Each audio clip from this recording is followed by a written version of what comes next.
Welcome along to Tweet Street Scotland Occupied, home of the satirical saltire. I'm Cinnamon Bridges, aka Peter. And with me tonight, we've got our guest who is, I know him as Frank, but it's Colin as to other people, but Frank Jackson. How you doing, Frank? Are you good? I'm actually temporarily deaf, so I'm lip reading. Good. So what we're going to do, this is going to be a challenge for us, this one, because we're going to type the questions to Frank. And I must say, Peter, I'm going to be able to tell when you're swearing. Everybody can tell when I'm swearing. That's the good thing. Right, Frank, so what are your thoughts on this week's current events? Right. My thoughts on this week's events are, but I mean, I'm not going to. Obviously, the dominant thing is the tragic situation in Ukraine. But I mean, everybody's talking about that, and we're all desperately sorry for what's happening. And I find it difficult to believe that that the world is still carrying on like this in the year 2022. But I guess it's human nature, unfortunately. Human nature produces some wonderful people, but also it produces some right megalomaniacs. And so I suppose it'll never be any better, I suppose. But on the matters closer to home, I've just put out a tweet. Well, I'm actually almost going to put it out concerning this so-called consultation run by the SNP, Scottish Government, around the Gender Recognition Reform Bill. I've likened it. I've asked people to consider what. Just imagine if the court system in Scotland was run along the lines of this consultation situation. You'd have the judge who'd be prejudiced, and the judge would only allow evidence that suited his or her prejudice. The judge might allow a token amount of other views, but the outcome would be guaranteed. If our court system was run like that, we'd have total anarchy, So that and for Shona Robinson to claim that there's no evidence to contradict what they want to happen I mean, I know a lot of people have reacted the same way. Total rubbish. Because I would give an example of your podcast. You've got people coming on your podcast more than once a week, 2 or 3 times a week, who work in relevant jobs, who are producing evidence all the time, contrary to what the Scottish Government is trying to introduce. You've got social workers, people in charity work, counsellors, all sorts of people who got the evidence there right in front of them. And for her to claim that it doesn't exist, it just shows up again, the consultation that they're supposed to be running. If they were running a proper consultation, they'd have all the evidence in front of them, like in a court, and a judgment would be made at the end of the consultation. It's what a state of affairs, the people coming on your podcast and others, people coming on there openly accusing the Scottish Government and the Crown Prosecution Service of being corrupt, and yet not one of them, to my knowledge, has been taken to court after after making such accusations, which speaks volumes, in my opinion. You know, that's my take on this week anyway, up to now. Of course, we've still got the weekend to go. Right, aye. So just to touch on what you were saying there, Frank, if you look at the Craig Murray jailing first of all, and then his appeal when the judge had said that the evidence that was submitted didn't qualify because it wasn't cross-examined at his initial trial. That's kind of a try to draw parallels with what you're saying about the tweet that you're putting out. Is that kind of a, do you believe that that's kind of a similar in the anarchy stakes? Yes, I do. Yes, I do.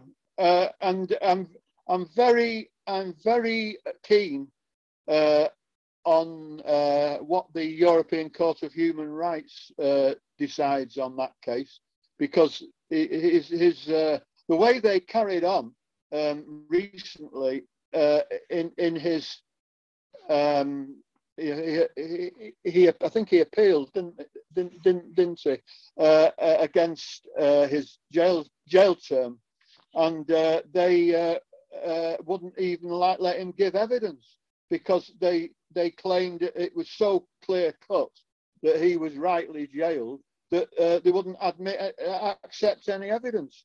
I mean, that is where it's going, you know. And so the European Court of Human Rights, I'm hoping that they will sort this out to some extent and show them up for what they're doing when they make their decision.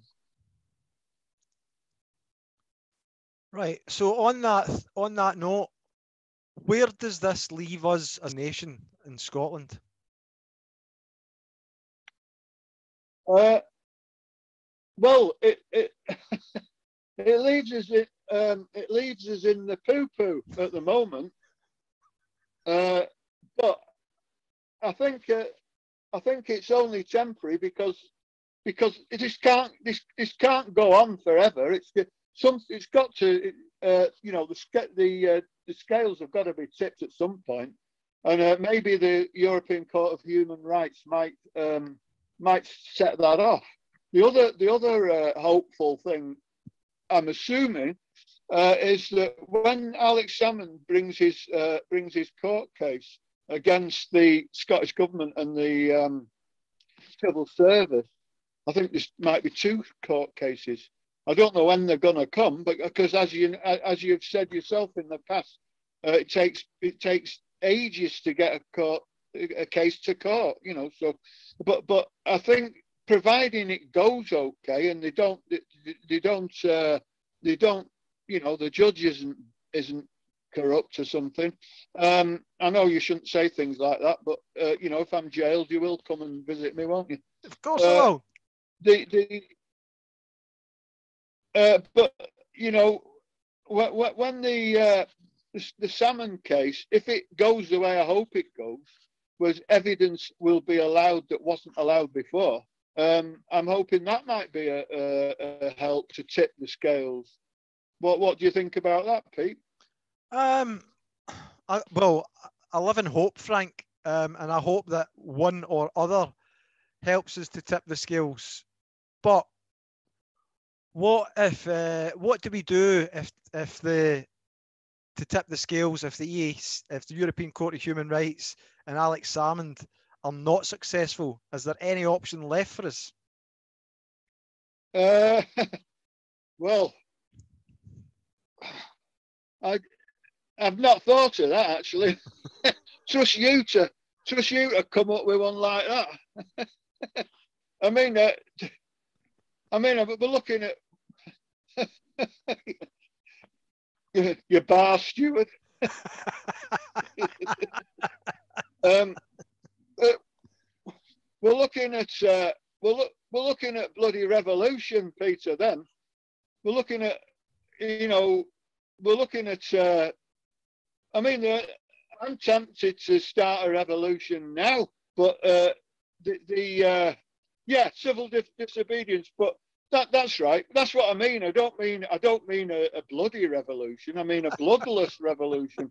But I mean it's happened before. It's happened before in other countries. But look at. I know it wasn't successful, but look at the way the Catalonians, I'm sorry, took to the streets. I know it wasn't successful because they're living in something more close to a dictatorship than we are. But they took to the streets and look, it made the world take notice. And but I mean, look at what Tommy Sheridan in Scotland did. Largely, it was him who organised the poll tax demonstrations. That ended up bringing down the Thatcher government. It wasn't just Tommy, but Tommy was an integral part of the Scottish, sector of the protests. There was protests all over the UK, but they tried it out in Scotland first, like they used to do, treat us like guinea pigs, And Tommy Sheridan. By the way, I've noticed something else, Peter, if you don't mind me saying. I watched Tommy Sheridan being interviewed by John Drummond, I think it was last night. And for the first time ever, I saw John Drummond repeatedly interrupting a guest. He doesn't normally do that. So I think Tommy was hitting some sensitive nerves. Have you seen it yet? No, I'm going to be honest, Frank. No, I've not seen it. I don't believe that people get a fair rep on a fair crack at the whip on these programs. I noticed that there's a lot of bigger, more followed outlets, Scottish-centric outlets that seem to be more interested in their crowdfunders than what they are in the crowd that are funding them. I mean, if you have a look at 52% of the women in Scotland, the Scottish electorate, that have pretty much had no voice surrounding the gender recognition reform bill, and yet you see science programs on certain channels, but not biology, and I think that's a gaslight on women. I don't understand why you don't hear both sides of the debate. So it leads me to believe that some people are closer to the SNP than what they are the Scottish public, which isn't fair. That's my own personal thoughts on it. Estonia sang for their independence, or the Slovakians, they linked arms at their border. Do you think things like this could work in Scotland? That it's worth a try, Pete. It's worth a try. I don't know what's going to make people, do that sort of thing. Though everybody seems sort of, like one of the hashtags I put out was "Make Scotland Brave Again," and people seem to have lost the. When you think back in history, Scots wouldn't have tolerated this lot at one time. I don't know what's going to happen to make people do things like that. Actually, I mean, all under one banner have had success up till recently, but the trouble is they're attempting the impossible. They're trying to bring both sides together, which is honourable, but they seem to be ignoring the fact that that'll never happen while Sturgeon's the FM. So I think if there could be a clear out in the SNP, and Joanna Cherry, for instance, could become the FM, either that or Joanna Cherry quits the SNP and joins Alba. You know, that might sort of stir people a bit, you know, because I think, I mean, I'm sort of clutching at bloody straws probably, but I can't see it fading away and dying a death. I think something is going to happen that's going to kick it off, you know. And I know it needs, you know, individual people. All they can do is suggest things, but some either all under one banner is going to see the light, or some other group's going to have to start up, you know, and take over, you know. Yeah, it's like a pop idol culture, and too many Scots are idolising one person. So it looks as though St Nicola's too precious. Oh yeah, I mean, I was one of them. When Alex quit after the 2014 referendum, I was tweeting like, well, I'm gutted that Alex has quit, but thank God we've got a ready-made replacement. That's the sort of thing I was tweeting. And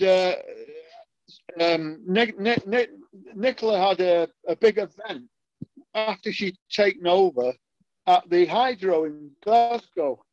It was packed out. Me and my wife were there, and the atmosphere was electric. And you know, my hopes was higher than ever. I thought, and in fact, I was saying, Nicola's not as much of a Marmite character as Alex, because there's no getting away from it. That I was a great fan of Alex, I still am, but he was Marmite. You know, he did have quite a lot of critics, and but so I thought Nicola was an improvement actually at the time, and I can't believe. Well, I can believe. I've got to believe, but I can't. In a way, I can't believe that it's turned right round. You know, and she's like, the other day she was forgiving witches when she's a witch herself. You know. I've only got one thing to say about that, Frank. A lot of folk were taken in by it, but if it sounds too good to be true, I think you know the rest. Yeah, that's right. But you see, it's only become apparent recently. Well, fairly recently, in the last 12 months, say, what's been going on behind the scenes. You know, this postmodernist culture, the philosophical part of it anyway. There was plenty of postmodernist art, which was great, but postmodernist culture in the philosophical world has brought about this ludicrous self-ID situation, and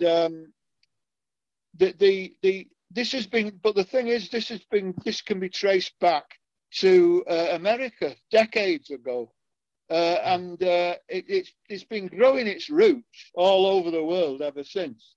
And it's only since it's been coming to the surface in Scotland and the UK that people are beginning to realise what's been going on. And I mean, when you see photographs of Nicola Sturgeon and that trans self-ID woman who's in Rape Crisis Edinburgh, you see photographs of them two like 10 years ago. You know, it's obviously been going on. You know, I think it started before Alex quit, and if Alex had stayed on, it never would have happened. You know, because but since she's taken over, it's given her the perfect platform to slowly bring it to the surface at a time when she's got the numbers to get it through the Parliament. And I you know, if I could do something to make these people see sense, I would. But the trouble is, they belong to this cult, and when a cults don't see things like normal people see them, you know. Well, if it goes through Parliament, it'll fall like the named person thing did, you know. And so It won't succeed. The only trouble is that we could do with getting shut of it before we launch into an independence campaign, because you can bet your life that the unionists will hold it against us when the campaign starts proper.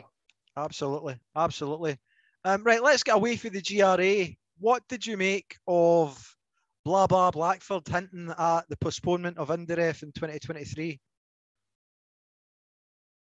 Put it on the screen again, Pete. I did see it, but I was talking, so I couldn't do two things at once. No worries, mate.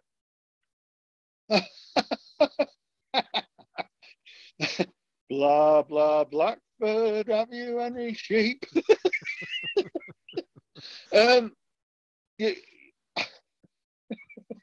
Yes, sir. 10 foot deep.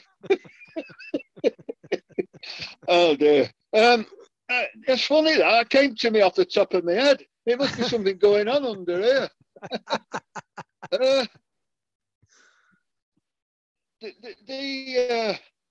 Yeah, I mean, that's changed, hasn't it? The Sturgeon came out with a statement out saying, you know, that that Ukraine situation must take precedence. Well, you know, that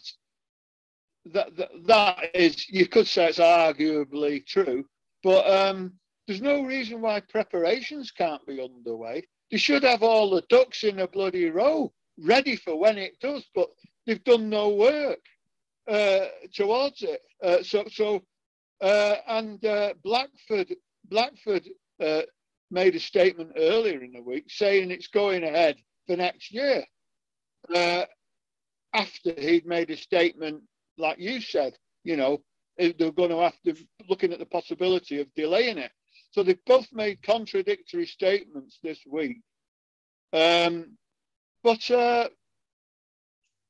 I think they probably saw the reaction they got to the first statement about delaying it because of the Ukraine situation. And they saw the reaction, so they thought, oh, bloody hell, we better say something opposite, because we mustn't forget the council elections. You know,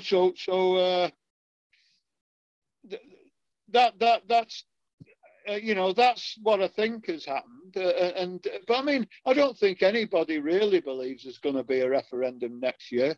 And then even if there is, what sort of referendum is it going to be? It's not going to be a Section 31, is it? So it's going to be a Scottish referendum, which the UK government have every right to refuse to accept the result, even if it goes our way. So I think you probably know my answer to that lot is I think the Scottish Sovereignty Research Group have got the answer to that.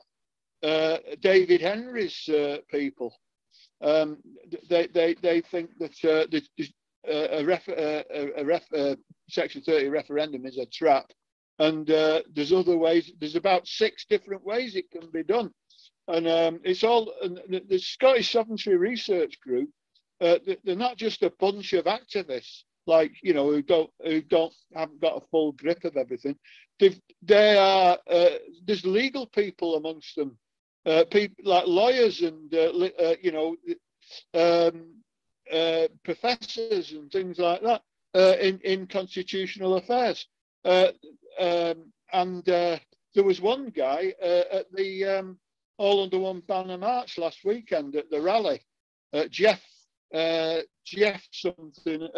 He's part of that group, and he was spelling out, you know, the main points of the Scottish Sovereignty Research Group's ideas, and he was at that event, and him and David Henry were the best the best, most convincing speakers at that rally, and the others were just full of what should happen and how it, this should happen, that should happen, the other should happen, but none of them said when and how it was going to be brought about. There was only David and the other guy who had some definite ideas. So this is another thing I tweet as often as I can, suggesting people go on their website and study what they're saying. ScottishSovereigntyResearchGroup.org. Yeah, I mean the SSRG, a plebiscite, or even UDI will do for me. What do you make of the rumours over blah blah Blackford stepping down as Westminster leader? Yeah. Have you seen that tweet, and have you seen the tweet that hints both he and Nicola will be stepping down? A plebiscite election. I mean, what people seem to gloss over, and this is anybody who's pro Section 30. What they seem to gloss over is the fact that you will know this, that no country in the history of the world has ever won independence through an upfront referendum. Never been done before. So I mean, it's like backing a bloody rank outsider in a horse race. If it wins, that means every other horse has fallen over. Mm-hmm. Yep. So other ways, which, and I mean, the Scottish Sovereignty Research Group, they've not just put, ideas that they've grabbed out of the thin air. They're using examples of other countries, how they've done it. And the only example that they don't promote is war. Well, none of us wants that, do we? We don't want a war of independence. No. Nobody wants that. I mean, I wouldn't. I mean, I would have to reluctantly, before I jumped in the bloody water. I live opposite a loch, and before I jump in there, I would have to admit that I don't want war, so we can forget it. I would say, and then I'd go and throw myself in the water. But I can't believe it's going to come to that. Scotland's going to become brave again. I'm sure of it. I don't know how far we're going to have to be pushed, but I mean, look at the way the women are carrying on at the moment.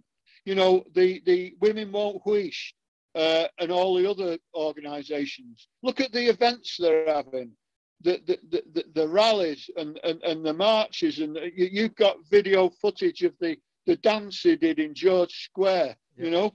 Look at the way that they're a shining example of what you can do. Going back to the poll tax demonstrations that time, civil disobedience, what you said before. I mean, this is what's got to happen. And I think what I'm hoping that if Alba do well in the council elections, and it gives the SNP a bloody sharp message, maybe they'll see sense. Or maybe some of the I noticed that the guy in Perthshire who shares an office with Lord Wishart. By the way, I haven't seen that picture yet. I can't remember his name now. He's the MSP in that area, and he got in on the last. That's him. Yeah, there he is. Hello, you. Well, I won't say what I think of him. I don't want to lower the tone. I'll leave the swearing to you. Peter the Beefeater. But I mean, the guy in there's an MSP who shares an office with Wishart in Perth, and he has recently tweeted that he's along the lines of he's beginning to lose faith in the head office, All right. So I mean, I don't know how representative he is, but if some of the SNP MPs, MSPs, councillors start losing patience with their own party, that could lead to a kind of revolution. If Alba can kick them up the backside in the local elections, that might help.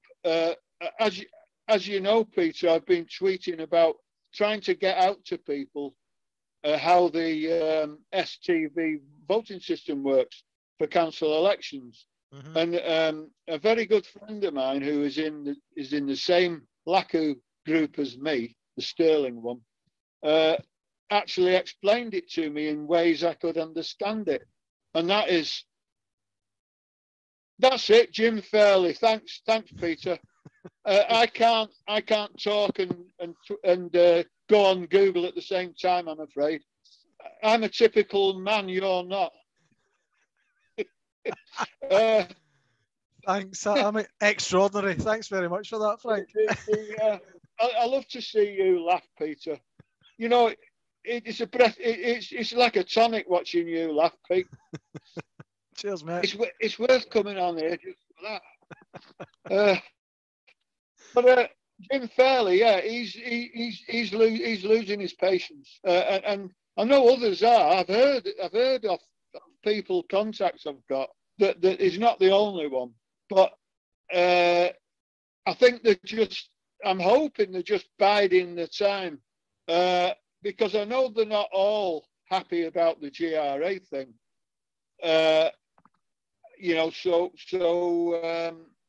if that the women won't hoist, if and the other people who are on the legal side, who like 4 women in Scotland won a case in the court recently against the Scottish government for some aspect of it, and I think you know that if they, you know, and then bearing in mind what happened in the poll tax, as I say, there is hope that you know we might get some, you know, civil disobedience type you know, organisations sprouting up, and either all under one banner can either join in, or they can lead it, or they can go their own way, because I'm beginning to lose patience with them, quite honestly. And yet I've been on all the marches in the past, but you know, but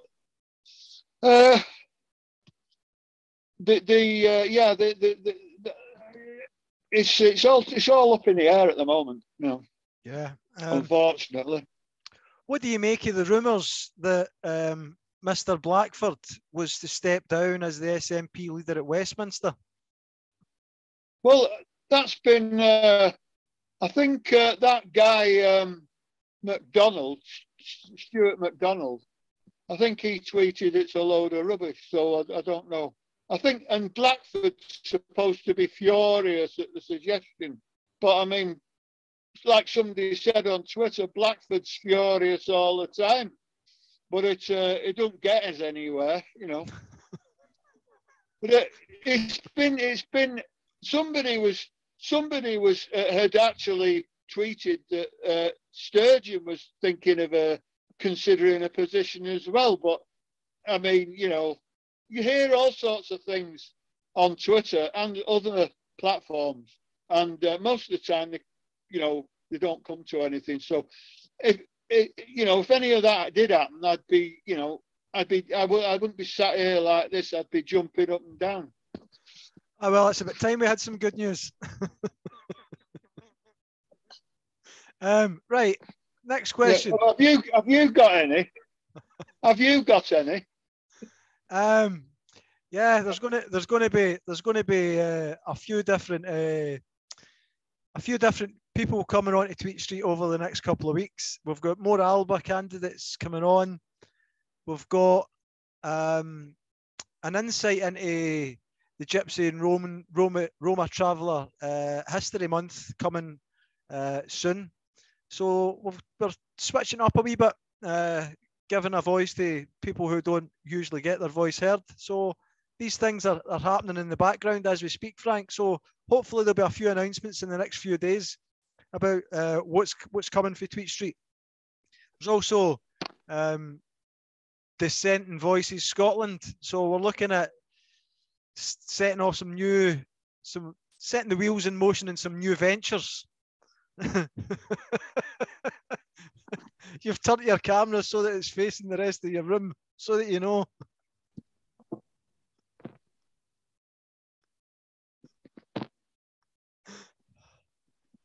Oh, bloody hell. How did that happen? I don't know how that happened, Peter. Oh, just a minute. Oh, there we are. There we are, yeah. It's a good job. It's a good job I wasn't in the middle of an orgy. Oh, brilliant. Brilliant, Frank. Absolutely brilliant. Right, next question. Local council. Oh, hold Just on. imagine if Yeah, if Nicola Sturgeon had been in my bedroom naked. No, enough.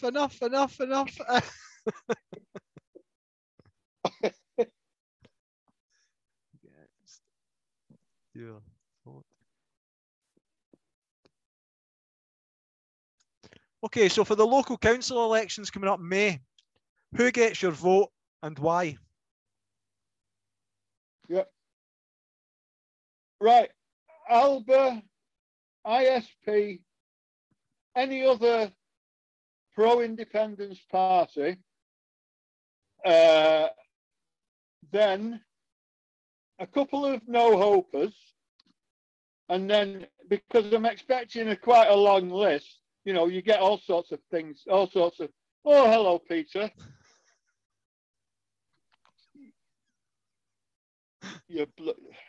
Hello, Peter.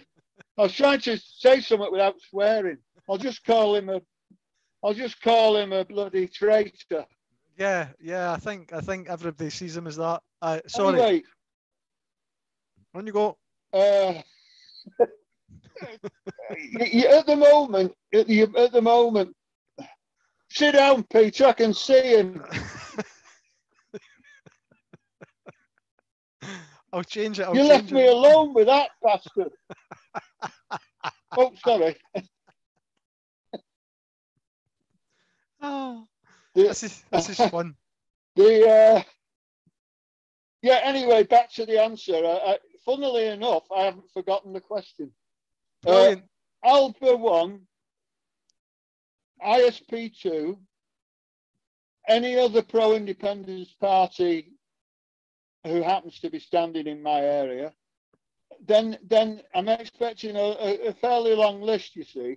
So then a couple of no-hopers in the middle, and then a start on the unionists. And the lower, the lower numbers, like, say, 10, 11, 12, will be unionists. And SNP are going to be last. Even after unionists? Because can I ask you, Peter, do you understand the voting system for the council elections? Yes. Yeah, if you don't... Yeah, right, so you'll know then that I've been telling people this. My friend explained this to me. I'm very grateful to her because I didn't fully understand it. Because in the past, when I was in the SNP, all we did was vote SNP first, maybe Greens second if they were before they went off the rails, and then you probably didn't vote for anybody else. But if you did, you had to be, half round the bend.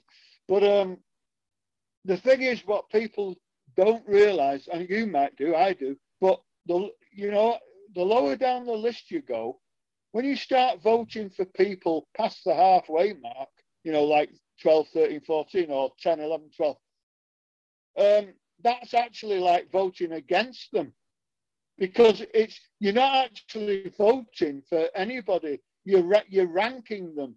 Mm-hmm. And your number one, your number two, your number three, your number four, that's your highest ranking places.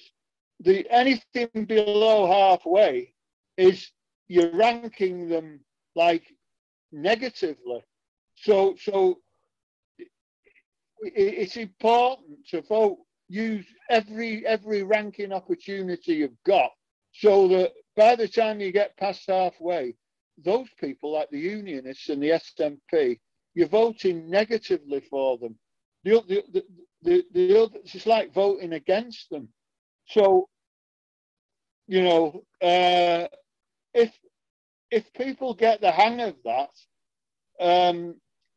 that's one way we can make these elections count, because Alba people will be getting in, not in a blanket way, but in healthy numbers, and even ISP might get some. Scottish Socialist Party maybe, for example, and I mean, I'd actually add to that and say that the last two places probably going to be Greens and SNP, in my opinion. But obviously it's up to people. But it's the same principle that every minus ranking that you give below halfway, that helps to offset the 1, 2, 3s that the Unionists will vote for. So that's what I'm trying to get over to people. What do you think of that, Peter? Well, I think it's a very reasonable response. A lot of people are going to be disappointed by how the SNP, or how they deem the SNP, have failed them on independence, on the big issues really, and introducing the GRA. Is that why you would be putting SNP below the Unionist parties? Is it because of the performance, or is it because of the betrayal? Yeah, I mean, the SNP have. I mean, I'm 74 years old. I'm not a young, angry young man. I've seen all this before. I used to live in England, as you know, and I mean, I'd stopped voting. Me and my wife had stopped voting because none of them were any better than the others. They're all as bad as each other. So when we came up here, I'd already identified with the SNP. The thought of, I mean, living in the north of England, where I live, you felt totally disenfranchised from Westminster. So the idea of being able to live somewhere that believed that we should run our own affairs, like i.e. Scotland, rather, obviously you can't do that as Manchester, can you?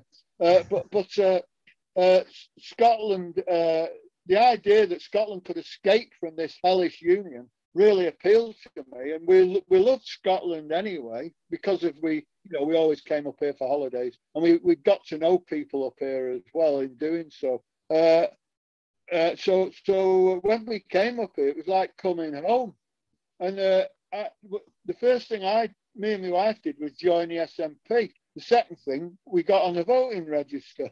And to go from that position to the position I'm now, where I despise them, which I never thought was possible. I mean, they've let me down big time.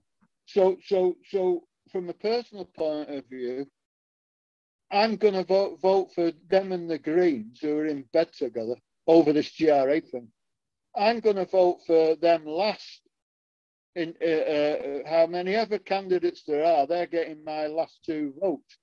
So it's like a minus vote. It's like voting against them, simply because I want to tell them that they've let me down, and I'm bloody annoyed about it, and I'm very disappointed and betrayed.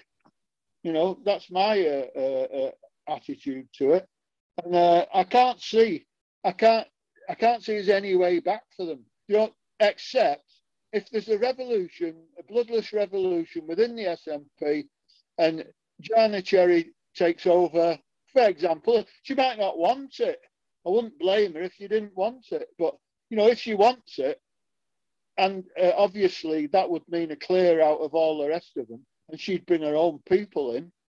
If that happens, I'm not saying I would leave Alba and go back to the SNP, but what I would do, I'd certainly always vote for independence, no matter what happens. I'll always do that. But if there's a revolution, I won't. Then I'll see a possibility, definite. Well, it's definite possibility that it's a definite thing. That Alba and the SNP would be able to work together. And that if I could just mention that one of the I mentioned before that John Drummond was, who I respect John Drummond, but he does at least have people from different views on, but what he's when he was interrupting Tommy Shepherd, you must watch it when you get a chance. When he was interrupting him, one of the points he made was, he says, well, don't you think that if the SNP and Alba are both voting, they will let in the unionists? He said, well, not if you use the council system as it should be, as we've just been discussing, because if you use that properly, it won't let in the unionists at all, any more than, obviously some of them are going to get in, but it won't let any more in than otherwise would have got in. The point being that there's 3 unionist parties, isn't there? Main ones, like, well, 2 main ones in the Liberal Democrats, but there's 3 unionist parties, and there's one, and up to recently, there was 1 nationalist party. Yeah. So, if there's 2 or 3 independence supporting parties, and there's 2 or 3 unionist parties, it's balanced it up, hasn't it? So this idea that, you can only have the SNP, otherwise you'll let the unionists in, it's a load of rubbish, because providing Alba do well enough, you'll end up with a good number of pro-independence parties in any election. If Sturgeon had taken any notice of Alba's offer in the Holyrood election last year, she could have had a 2/3 majority. We could have had a plebiscite election. We could have been independent now, but she didn't want to know. Yeah. So that's with 2 parties working together. Mm-hmm. There's the example, and yet it's still asking, won't it let the unionists in? I don't know what we've got to do to convince them, but maybe there again in these local elections, if Alba can do well and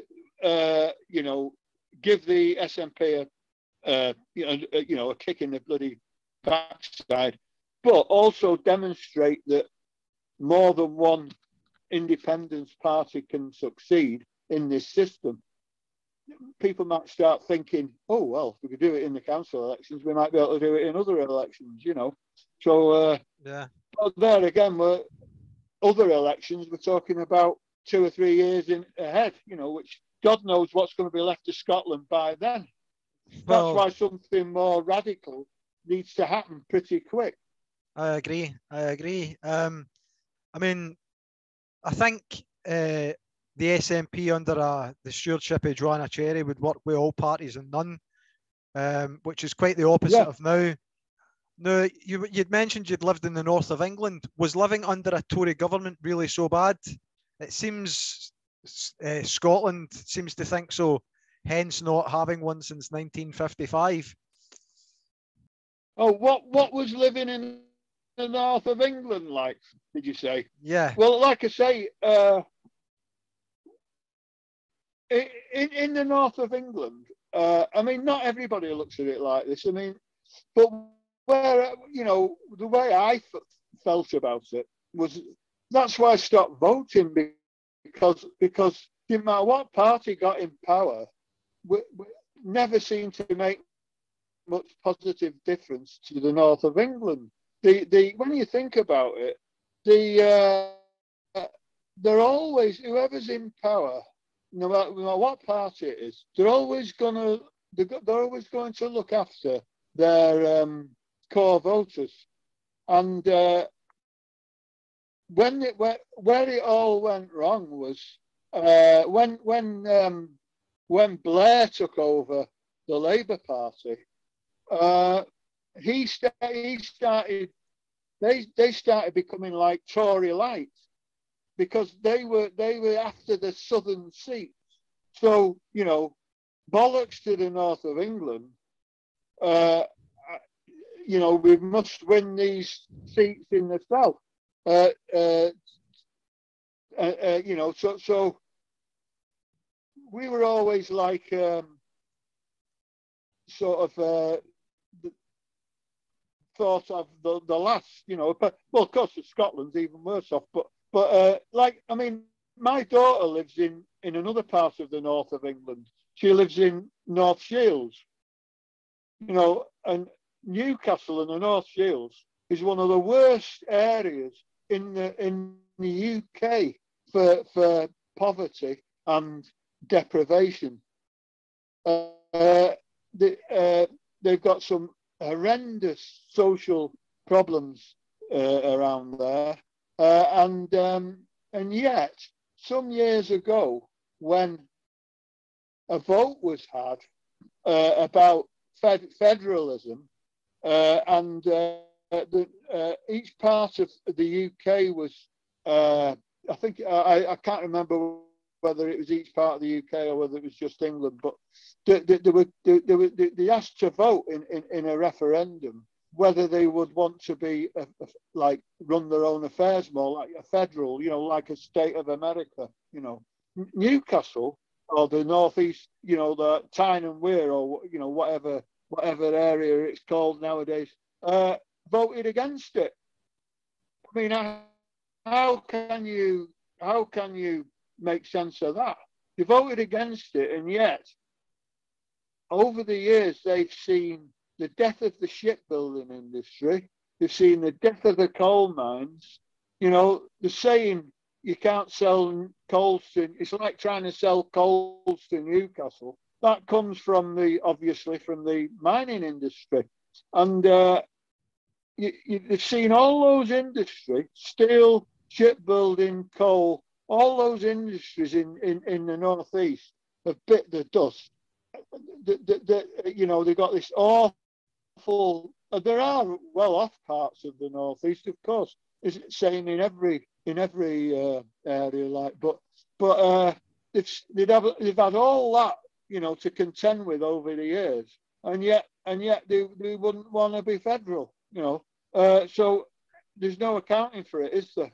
But I can't remember what happened in the northwest, but I do know there was a feeling that, you know, we were like last on the list as far as England was concerned, and there's other parts as well. I mean, there's like Cornwall, you know, there's like the southwest of England.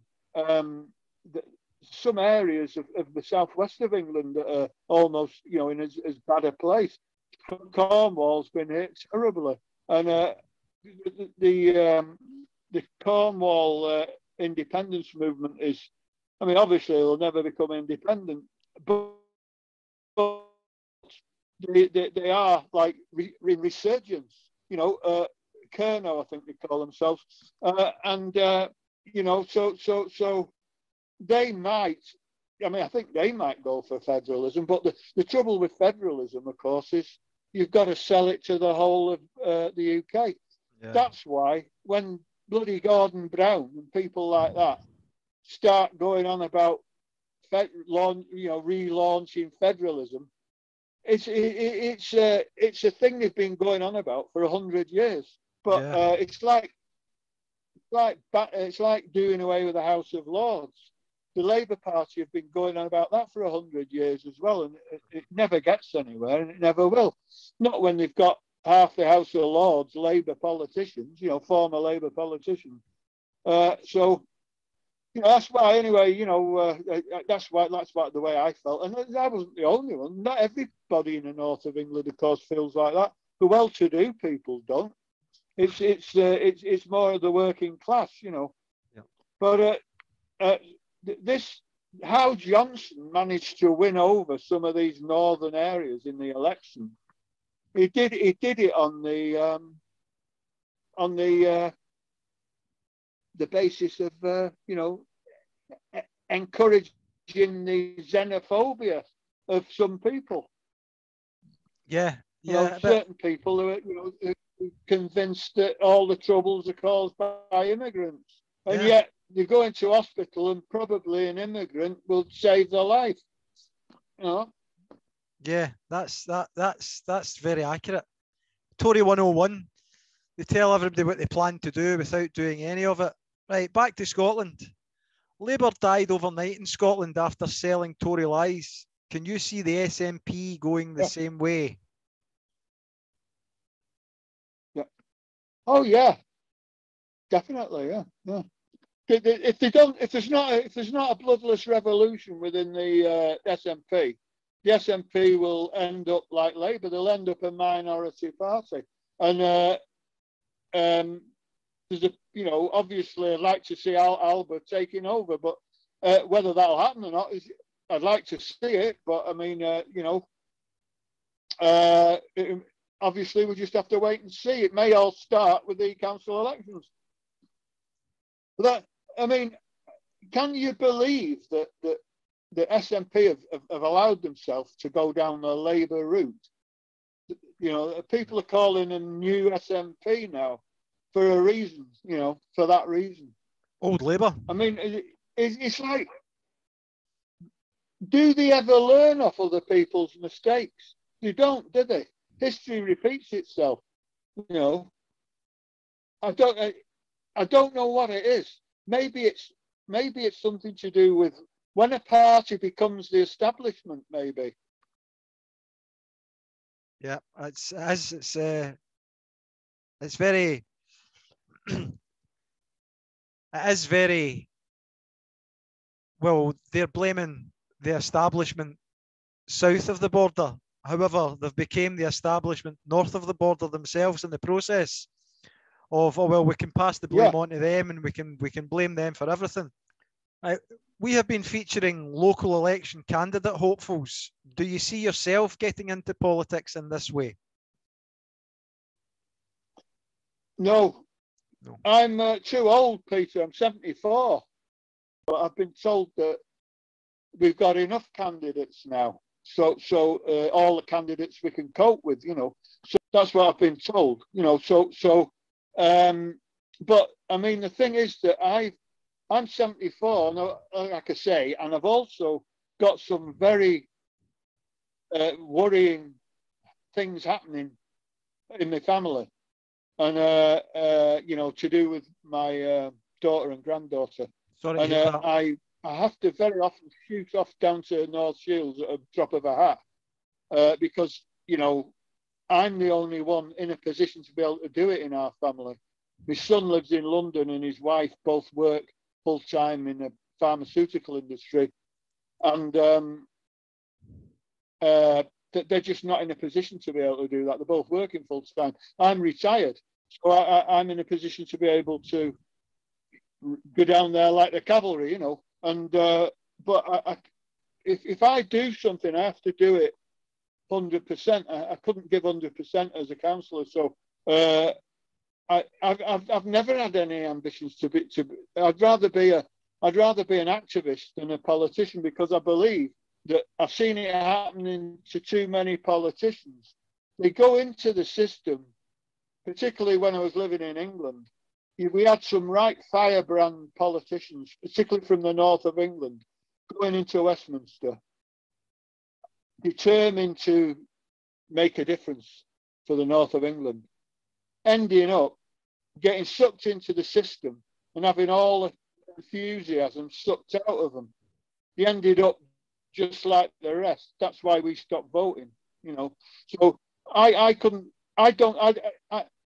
don't think I could have succeeded where people a lot more well known than me failed.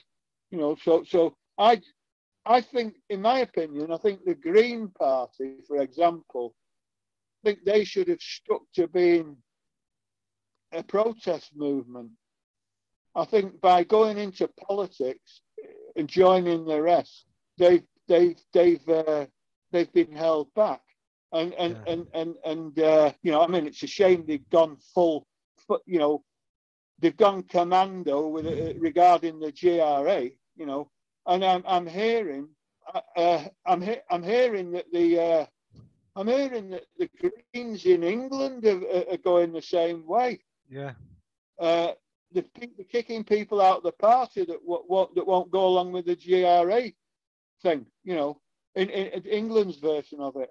So anyway, as regards me, I'd rather be an activist. I can say things and do things that I couldn't get away with as a politician. And you know, where the Greens did succeed before they joined the establishment in Scotland, i.e. became part of the government, where they did succeed was they've got, when they were a protest party, and in the early days of being a party in the parliament where they held balance, they did get some of their core beliefs adopted by other parties. That's where they did succeed, you know. But they could have done that as a protest movement. So it's not for me. It's not for me. I'd rather have the freedom of being able to, you know, act outside the establishment. Right. So soon as I realised what was happening to the SNP, I walked out. But yeah. It took me a long time, though. I was in it for 22 years, and I was like a lot of them are now. I wouldn't hear any criticism of them, but I did at least see the light eventually, you know. And once I feel I'm betrayed, that's it. Yeah, I think a lot of people have been the same. It goes with the old adage: it's easier to con someone to convince someone than to convince someone they've been conned. Right. Final question: where do you see Scotland in 3 years, in or out of the Union? Oh, there's another difficult one. You pig.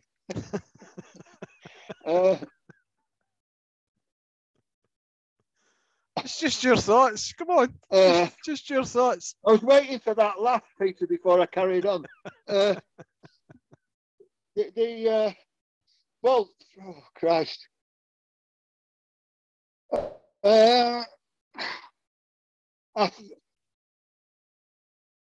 It's really hard to say. I know what I hope. But at the moment, I'm thinking. I'm thinking that we'll maybe having a referendum, or better still, I don't really want a referendum anymore. I think it's too late. I think better still, I think what I'd like is for Alba to have taken either the SNP to have had a bloodless revolution and adopted a more immediate approach to becoming independent, or Alba will have taken over and do the same thing, one or the other. That's what I would hope would have happened. But I have to admit that at the moment, I think we'll still be we'll still be in the Union, and you know, maybe with a chance of still being able to exit it. But the trouble is, every day is a wasted day, you know, and the hollowing out the Parliament, that's not going. I mean, that's going to carry on even if the Labour bloody take over, isn't it? That Keir Starmer, I mean, he's as good as a tailor's dummy, that guy, you know. So he's going to. We're not going to be no better off with him than we are with bloody Johnson. And when Johnson goes, which I'm sure he will, look at what we've got to follow. Wow, God, you know, I mean, it's not a very pleasing prospect, is it? I can't understand why I can't understand why other people, not more people, can see that actually. But anyway, that's what I think. I think we'll still be in the union, although I bloody well hope not. I think we'll still get out of it, but you know, in 3 years' time, we're going to be in a worse position than we are now. You know, you know, that's the only problem. You know, but if there's anything I can do, I'll do it while I'm still alive. Good man. Right. Well, that's the end of the show for this evening. So it just remains for me to say, Frank, over you to say goodbye. Cheers. Thanks a lot, Peter. Thanks for being understanding and being able to rise to the occasion, because you weren't expecting a death all gate coming on, were you? No. I have to say this has been a bit of a challenge. This one, I haven't spoken much because Frank couldn't hear what I was saying, so I had to type out the messages. So we bit of a mismatch. But that's everything for Tweet Street Scotland Occupied this evening. For Colin, or Frank, as I know him, Jackson, for Tweet Street Scotland Occupied, for the satirical saltire, for Cinnamon Bridges, it's good night and thanks very much.